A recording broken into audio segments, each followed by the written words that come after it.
The toughest generation that ever lived never learned how to say, "I'm hurting." If you've ever wondered why your grandparents never cried, never talked about what they went through, never asked for help even when they were falling apart, this is where that silence began. You carry pieces of them inside you. Their strength lives in your bones, but so does their silence. So does their fear of being seen as weak. If you've ever swallowed your pain and called it strength, you inherited that from somewhere. It did not start with you. The generation born between 1901 and 1927 came into a world that was already breaking. Some were born into families still recovering from the First World War. Others arrived just in time for the economic collapse of 1929, the Great Depression. Imagine being 7 years old and watching your parents lose everything, watching your father stand in a bread line, watching your mother stretch a single meal to feed 5 children. You did not understand economics. All you understood was that the world was not safe, and that showing fear made things harder for the people you loved. So, you learned to be useful. You learned to carry weight before your body was ready.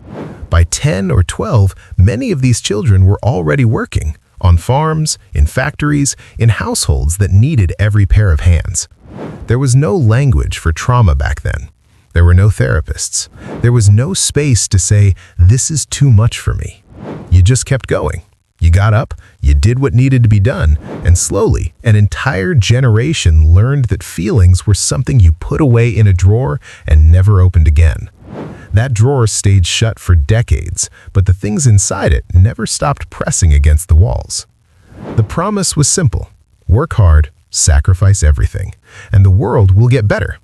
They believed it through the Depression. They believed it through the Second World War. They fought on battlefields across the globe. They rationed food. They buried friends in foreign soil. They came home with invisible wounds that nobody had a name for. And for a while, the promise seemed to hold. The economy recovered, suburbs were built, families were started.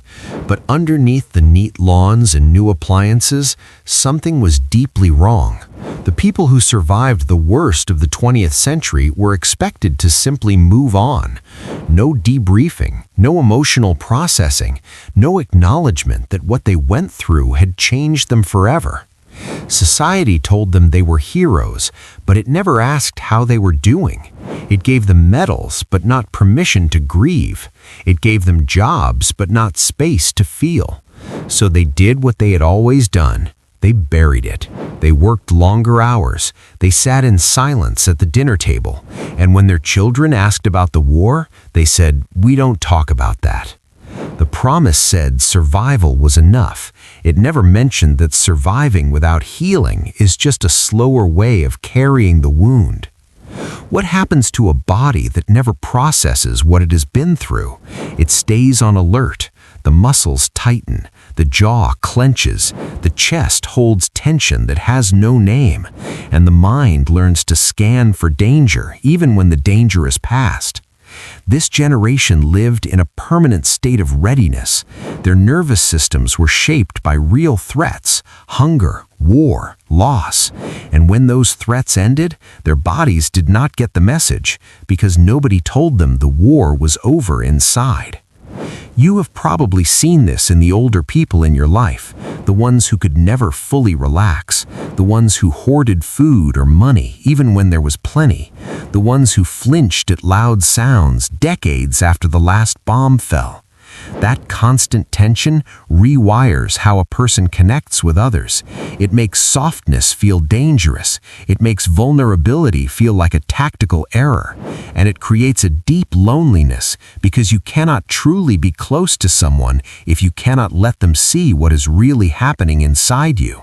They passed this tension forward into their parenting, into their marriages, into the emotional blueprint they handed down without ever saying a word. Now here's where it gets personal. You live in a world this generation could never have imagined. A world where every emotion is public, where vulnerability is content, where people share their breakdowns on camera and call it healing.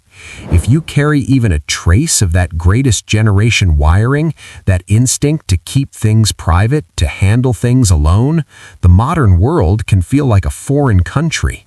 You scroll through people openly crying on screen, and something inside you tightens, not because you judge them, but because a part of you was trained to believe that pain should be carried quietly. The comparison works both ways. You might feel too closed off, too guarded, or you might feel pressure to perform your healing, to make it visible and shareable. Neither extreme feels like home. The emotional suppression of the greatest generation rippled forward through every generation that followed and arrived at your doorstep. Now you stand in a digital world that demands emotional transparency from people who were raised by people who were raised by people who never learned it was safe to feel. That is not your fault. That is a pattern that started long before your first breath. The greatest generation did not have the luxury of asking, "Who am I?" Their identity was forged by necessity. You were a soldier, a worker, a mother, a provider. You were whatever the world needed you to be. Personal identity, the kind that comes from knowing your own desires and boundaries, was a luxury no one could afford. This created people who were incredibly capable, but deeply disconnected from themselves. They could build a house, but could not name what they were feeling. They could endure unimaginable hardship, but could not tell their children they loved them out loud. If you grew up in a family shaped by this legacy, you might recognize something familiar. The feeling that you are only valuable when you are useful. The belief that rest is laziness. The quiet shame when you prioritize your own needs. That is not a personal failing. That is an inherited identity designed for survival, not for living. Survival asks you to shrink. Living asks you to expand. The way the greatest generation loved was shaped by what they survived. Love was not about words, it was about showing up. Your grandfather did not say, "I love you." He fixed the roof. He put food on the table. He showed up every day for 40 years to a job he might have hated. That was his love language, reliable, steady, and almost completely silent. But silence in love creates distance. Children raised by this generation grew up feeling provided for but not truly seen. Full stomachs but empty conversations. Stability but not intimacy. And when those children became parents, they either repeated the pattern or swung hard in the opposite direction, overcorrecting in ways that created new problems. This is how attachment patterns travel through families. When a parent cannot express emotion, the child learns emotions are unwelcome. That child grows up either shut down or desperate for the connection they never received. If you have ever struggled to say what you feel, if you've ever shown love through doing instead of saying, if you've ever felt deeply alone inside a relationship even when everything looked fine, you might be carrying a pattern shaped decades before you were born. You did not choose it, but you can choose what comes next. The greatest generation did not call it burnout. They called it life. They did not believe in rest as a right. They believed in rest as something you earned, and even then, only briefly. Even during rest, the mind never stopped planning, worrying, bracing for the next crisis. That mindset did not die with them.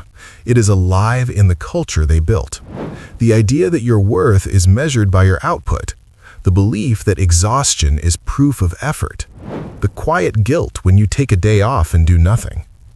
If you feel like you can never fully stop, like rest makes you anxious instead of peaceful, you are not broken. You are running on a program written for a world of breadlines and bomb shelters. A world where stopping could mean starving. But you do not live in that world anymore. Your shoulders are tight. Your sleep is thin. Your mind races at night. That is not ambition. That is a nervous system that was never given permission to stand down. If you have made it this far, something in this story touched you. Maybe you recognized your grandparents. Maybe you recognized yourself. Maybe, for the first time, you understand why certain patterns exist in your family. Not because anyone was cruel, but because an entire generation was shaped by forces that demanded everything and gave almost nothing back emotionally. They gave us survival, resilience, the ability to endure what seems impossible. Those are real gifts, but they also gave us silence and emotional distance. You do not have to carry all of it. You can keep the strength and release the silence. You can honor their sacrifice without repeating their suffering. You can be the person in your family line who finally says it is okay to feel. It is okay to rest. It is okay to be fully human. You are not weak for wanting more than survival. You are the answer to a prayer they never knew how to speak. If this resonated with you, tell me in the comments. What did you inherit from the generations before you? What patterns are you working to change? Your words might be exactly what someone else needs tonight. If this video helped you see yourself more clearly, subscribe and turn on notifications. There's more to explore together, and I'm glad you're here.